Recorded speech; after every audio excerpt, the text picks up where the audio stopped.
तो ये बहुत गहराई वाली बातें हो सकती है ना कि रेट कॉरिडोर, यूपीएससी में ये सवाल भी बन सकता है कि कोल मनी मार्केट में रेट कॉरिडोर बनाने में रिजर्व बैंक की कौन सी रेटों की भूमिका है। या यूँ सवाल बन सकता है कि निम्न का अध्ययन कीजिए, उसमें आपको रेटें दे देंगे, जैसे बैंक रेट दे दी इस तरह से रेटें दे देंगे। पूछेंगे रेट कॉरिडोर। कॉरिडोर का मतलब क्या होता है कि एक रास्ता है, एक गलियारा है जिसी पे आप चल रहे हो, तो ये कॉरिडोर हो गया मतलब एक तरीके से।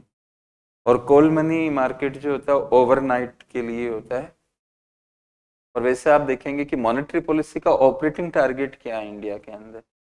Operating target,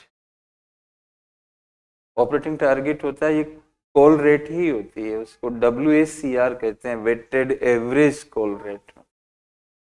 weighted average call rate, ये कॉल मनी मार्केट से जुड़ी हुई ब्याज दर होती है। और वेट जो होता है वो अमाउंट के हिसाब से होता है कि अलग अलग रेटों पे कितनी कितनी अमाउंट आपने मतलब धन की एक्सचेंज करी, उस वजह से वेट वर्ड आता है इसमें। वेट थोड़ा सा क्लिष्ट नजर आता है, बट आप ऐसे समझ लें कि कोल मनी मार्केट की रेट बेसिकली ऑपरेटिंग टारगेट होता है मॉनेटरी पॉलिसी का। अब इसमें दर गलियारा जो बनाने वाली चीजें हैं वो कैसे है, जैसे अभी आप देखेंगे भारत में रेपो रेट, ये इसको मैंने बोल्ड बनाया। रेपो रेट जो लाइन दिख रही है आपको RR करके, ये बोल्ड है। आप समझे फिलोसफी को कि एक टीचर बोल्ड लाइन इसको क्यों बना रहा है। जब बाकी को मैंने डॉटेड बनाया तो मैं इसको भी डॉटेड बना सकता था। इसका मतलब ये रेफरेंस रेट है, ये बेंचमार्क है।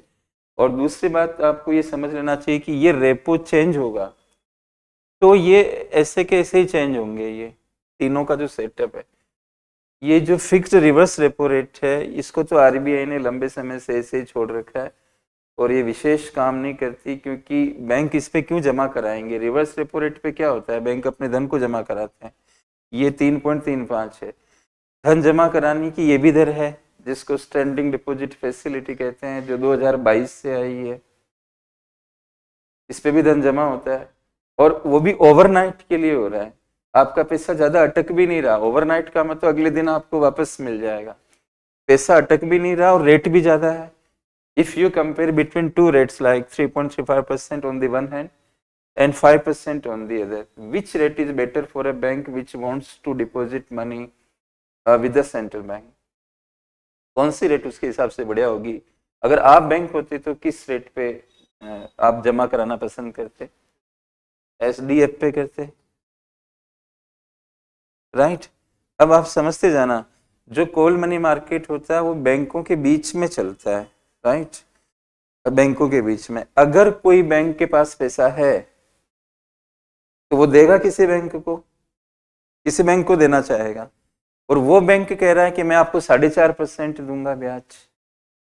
अगर आप मेरे को धन देते हो तो मैं आपको 4.5 दूंगा, तो वो बैंक क्या करेगा, वो कहेगा मैं रिजर्व बैंक के पास चला जाऊंगा SDF पर, क्योंकि तुम 4.5 दे रहे हो और RBI मुझे कितना दे रहा है 5%। तो फिर वो बैंक को कम से कम 5 ऑफर करना पड़ेगा जो इससे पैसा लेना चाह रहा है इस बैंक से, नहीं तो RBI के पास चला जाएगा। इसका मतलब कोल मनी मार्केट में इससे नीचे रेट नहीं आ सकती। इसका मतलब गलियारे का जो एक किनारा है, गलियारे में 2 किनारे होते हैं ना, एक गलियारा यूं समझ लो आप, तो इसके नीचे रेट बैंकों के बीच में नहीं चल सकती। इसके बराबर होगी या इससे ज्यादा होगी। इसके नीचे जाने का मतलब क्या होगा कि कोई भी बैंक RBI के पास जमा करा देगा। अरे किसानों की MSP समझ रहे हो आप, अगर मार्केट में MSP से कम रेट होगा, मैंने गेहूं पैदा किया और बाजार मुझे कम दे रहा है और MSP सरकार की ज्यादा है, तो मैं सरकार के पास जाऊंगा ना जमा कराने पैसा, अपना माल बेचने, नोट जमा कराने। तो अपने आप मार्केट को भी क्या रेट देना पड़ेगा मेरे गेहूं के लिए, जो सरकार मुझे दे रही है, अगर उसको लेना है तो उतना मेरे को देना पड़ेगा। तो अपने आप मार्केट रेट क्या हो जाएगी MSP, और उससे ज्यादा हो जाए तो अलग बात है, कम से कम MSP जितनी तो हो ही जाएगी ना। तो गलियारे का एक एक पार्ट क्या हुआ, 5%। अब और समझो आप इसको, अब ऊपर की तरफ आते हैं, ये एमएसएफ दर है, ओवरनाइट की दर है, और कॉल मनी मार्केट भी ओवरनाइट का मार्केट होता है। I already told you this point. तो एमएसएफ दर कितनी है अभी? 5.50%। ठीक है, एक बैंक कह रहा है दूसरे बैंक से कि मेरे को धन उधार चाहिए, और दूसरा बैंक उसको कह रहा है कि मैं तो आपसे लूंगा 6%। बोला यार कमाल की बात है, आप 6% लोगे तो ठीक है, फिर मैं रिजर्व बैंक से ले आऊंगा। 2% एनडीटीएल तक का तो मैं आरबीआई से ले ही सकता हूं ना।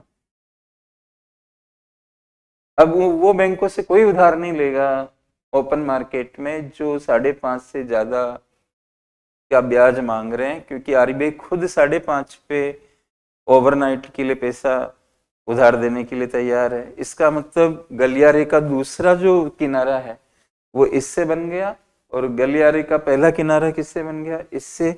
इसके बीच में रेटे घूमेगी ऐसे, जैसे क्रॉस नहीं हो पाएगा ऐसे ना, दबा देगा उसको इस तरह से।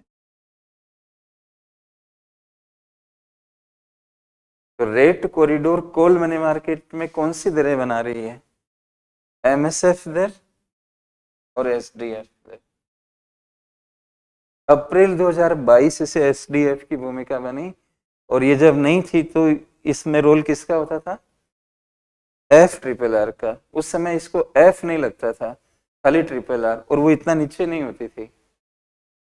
अब इसने जो एक सिस्टम बना रखा आरबीआई ने कि रेपो दर की तुलना में ये 25 आधार बिंदु ऊपर होगा और ये 25 आधार बिंदु नीचे होगा। पहले क्या बोलता था? इसको लेता था। अब इसके आने के बाद ये इसकी भूमिका ऐसे ही हो गई।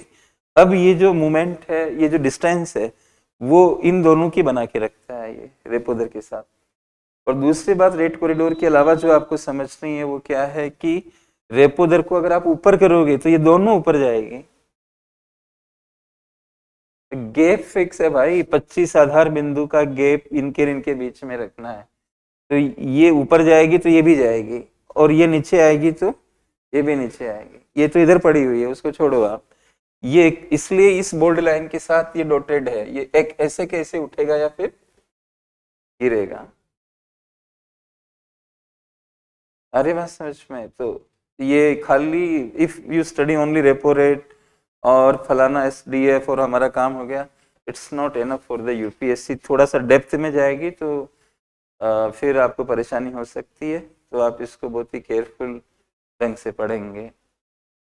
तो ये मतलब एक तरीके का रेट कॉरिडोर या फिर और भी चीज़ें जो मैंने आपको बताई।